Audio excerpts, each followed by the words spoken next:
Lors de la dernière vidéo, je vous avais parlé directement donc de la Force Phoenix et surtout donc du groupe particulier, les Five Phoenix. Aujourd'hui, on va se poser une question très simple parce qu'on l'a vu, la Force Phoenix est tellement puissante qu'on ne peut pas réellement la contenir dans un hôte. Mais les trois quarts du temps, justement, la Force Phoenix ne prend qu'un seul hôte. Donc on va essayer, on va enquêter par rapport à tout ce que le Phoenix a fait pour trouver le meilleur hôte possible pour contrôler le Phoenix, tout simplement. Donc déjà de base, on va partir sur un constat, on va voir tous les hôtes qui ont porté la Force Phoenix. Même brièvement, on va voir tous les hôtes qui ont été sélectionnés, parce que de base, ça reste notamment une sélection du Phoenix. Alors parmi les hôtes, la plus connue, on le sait tous, c'est Jean Grey, ça y a pas de souci, mais on en a eu plein d'autres. Par exemple, il y a Rookshire, il s'agit d'un chiard, on a Pharaon, Necrom, on a Fong Ji-Yu, qui par exemple, elle, était une Iron Fist, Madeline Prior, Rachel Summers, le Professeur X, Diamanda Nero, on a encore, qu'est-ce qu'on a? On a Prime, on a Amber Hunt aussi, on a Foxfire, Kid Omega, Emma Frost, on a eu les Cuckoos, Corvus, Captain Marvel, elle, le tout premier donc Marvel. Après du coup avec les Five Phoenix, donc comme je l'ai dit, on a eu Namor, on a eu Magic, on a eu Colossus, on a eu Cyclope, on a eu Emma Frost. On a eu aussi donc Hope Summers, on a eu Tain, qui était plus ou moins le dernier qu'on a vu. Et donc on va regarder toute cette liste pour comprendre ce que recherche visiblement le Phoenix, et essayer de trouver le meilleur hôte possible. Déjà, si on doit faire un petit constat rapide, au niveau des races, on remarque que quasiment 2 hôtes sur 3 donc choisis sont tout simplement des mutants. Généralement, c'est même des X-Men, mais en tout cas, ce sont des mutants. Donc de base, on remarque bien une chose, c'est que le Phoenix, il aime les mutants. Après, bon, c'est logique aussi, vu que le Phoenix apparaît quasiment que dans les récits des X-Men, mais du coup, il semble aimer les mutants. Et même en général, si on regarde tous les autres qu'il a eu, il semble aimer les personnes qui ont énormément de puissance, voire par exemple au niveau des mutants, les mutants de niveau Oméga. Ce qui fait que le Phoenix a besoin d'un hôte assez puissant pour pouvoir contenir sa puissance. Ce qui est logique en soi. Par exemple, le Phoenix c'est du feu. Le feu, si tu le mets dans une bouteille en plastique, la bouteille elle pète. Alors que si tu mets le feu dans une cuve directement en métal ou autre, ça va le contenir. Le but du Phoenix c'est ça, c'est qu'il est tellement puissant qu'il lui faut un hôte assez puissant pour contenir sa puissance, même si on le sait tous, quasiment tous les autres ont pété un câble au bout d'un moment. Après, de base, dans les informations plus ou moins, pas inutiles, mais si on regarde un peu, le Phoenix, de base sur tous les autres qu'il a eu, le Phoenix a visiblement préféré légèrement les hommes, mais en même temps, si on regarde juste côté mutant, il y a une bonne majorité de femmes. C'est la petite info. Mais en plus, vu qu'on est les femmes, et je sais, on pense tous déjà, en tant que hôte du Phoenix, on pense tous donc à Rachel Summers, on pense aussi donc à Hope, on pense donc Jean Grey, Madeline Prior qui est donc un clone de Jean Grey. Donc on se dit, la bonne info, c'est que le Phoenix en plus aimerait bien les rousses. Parce que pour donner une idée, même Fong Ji-Yu, qui était donc une Iron Fist, était rousse. Sauf qu'en fait, en faisant un constat général sur tous les noms, parce que j'ai vraiment fait une recherche, il y a autant de bruns, de blonds que de roux dans les choix donc, du Phoenix. Donc là, c'est l'info complètement inutile. Côté capillaire, le Phoenix s'intéresse pas à grand chose. Mais visiblement, il s'intéresse vraiment aux mutants et surtout donc des femmes mutantes. Et vraiment niveau Oméga. Ce qui fait une liste de choix assez déjà basse. Sachant qu'après niveau Oméga, sur toutes les recherches que j'ai fait en tant que mutant niveau Oméga, d'un site à l'autre, des fois tu as des mutants, c'est sûr, genre Jean Grey, Kid Omega, des trucs comme ça, Iceberg, ça ce sont des mutants de niveau Oméga. Après il y en a, on te dit oui ou non, si ce sont des mutants Oméga, comme par exemple Emma Frost. Certains disent qu'elle est de niveau Oméga, d'autres disent non. Mais pour moi, on va sur les statistiques, on va dire qu'elle est de niveau Oméga. Et il y a une autre chose que je remarque sur le Phoenix, et je sais pas si les gens l'ont souvent remarqué, c'est que visiblement le Phoenix a un peu une sympathie pour un code génétique qu'il connaît déjà. Pourquoi je dis ça? Parce qu'en fait on regarde qu'il y a des patrimoines génétiques sur toute la liste qui reviennent souvent.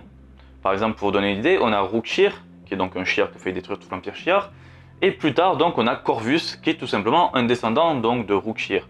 Le même truc qu'on a aussi, c'est Emma Frost et les Cuckoos, parce que les Cuckoos en fait ont été créés depuis des embryons d'Emma Frost. Et le pire côté code génétique qu'on retrouve, ça va être Jean Grey, parce qu'on a Madeline Prior qui est donc un clone, on a aussi donc Rachel Summers qui est une fille donc d'une autre planète, mais de Jean Grey, et on a même Hope Summers, qui même si de base Hope on connaît pas vraiment ses parents, ses origines ou autre, j'ai trouvé beaucoup de rumeurs qui disent que normalement Hope serait un peu une sorte de réincarnation de Jean Grey.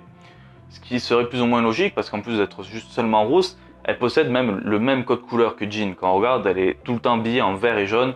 C'est les couleurs de base donc de Jean et de Jean en phénix en plus pour vous donner une idée.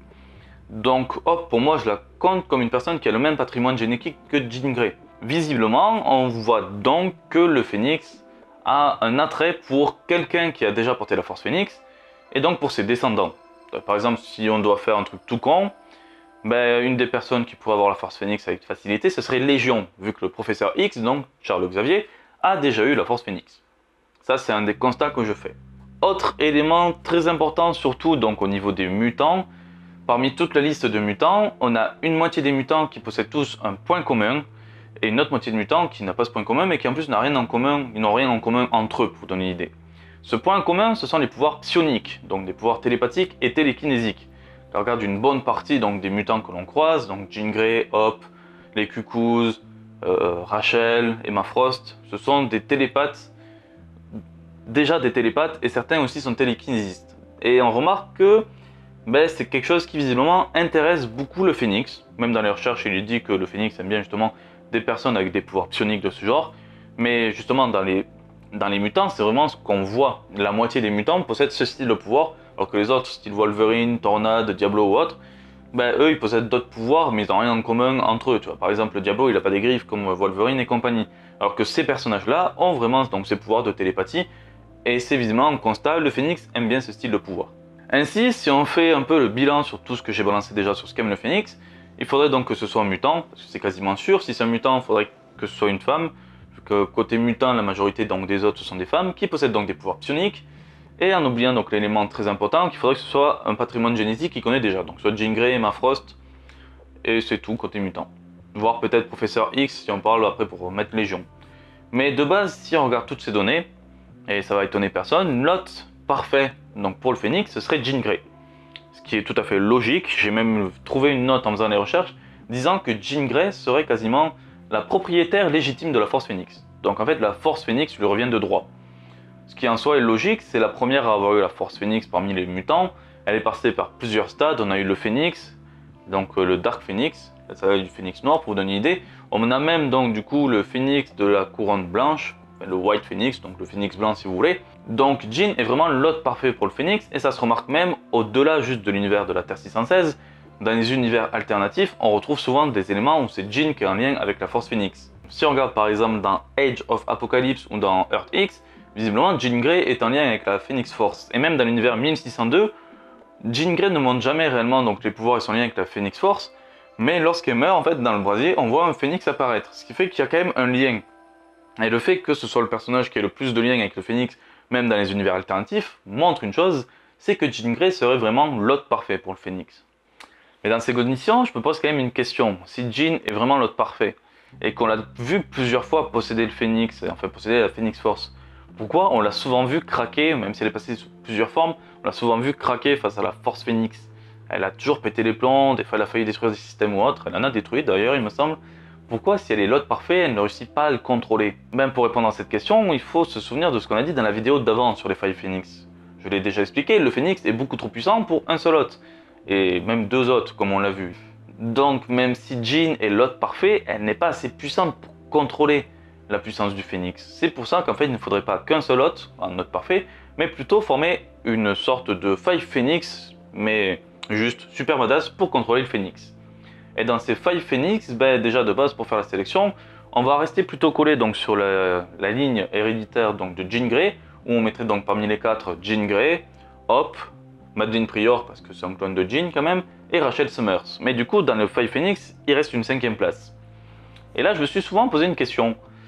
Soit on pourrait mettre donc la Jean du passé, qu'on voit actuellement donc, dans les X-Men Blue, Gold et compagnie, où on a une des X-Men qui était venu du passé, le jeune Cyclope, la jeune Jean, on pourrait la mettre dedans, mais je me dis, il vaut mieux une personne qui est assez puissante pour contrôler le phénix. Et actuellement, de ce qu'on sait, il n'y a que 3 personnes qui sont arrivées au stade donc, de phénix blanc, c'est Hop, c'est Jean Grey, et la dernière c'est Emma Frost. Du coup pour moi, si on doit vraiment faire un groupe dans lequel on doit contrôler le phénix, et la force phénix, il faudrait donc que Emma Frost en fasse partie. Ainsi, si je dois conclure cette vidéo, les hôtes parfaits donc, pour contrôler le phénix, ce seraient Emma, Jean, Hop, Rachel et Madeleine Pryor. À L5, en faisant les failles phénix, en divisant la force phénix en 5, et même en 4 s'il y en a une qui perd des pouvoirs ou autre, elles ont tout ce qu'il faut pour contrôler la puissance du phénix. Du coup voilà, la vidéo est à présent terminée, j'espère vraiment que cette petite analyse vous aura plu, elle est assez simple, rapide, c'est surtout un dialogue.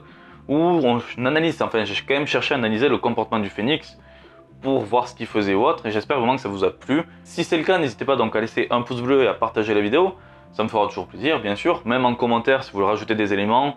Je me doute que j'ai sans doute oublié des autres, parce que avec tous les what if ou autres qu'il y a, j'ai fait des recherches, mais j'ai pas passé non plus 4 jours à faire que des recherches pour trouver un petit nom qui est dans un petit passage, dans un truc, une phrase qui dit dans le futur il deviendra hôte du phénix ou autre.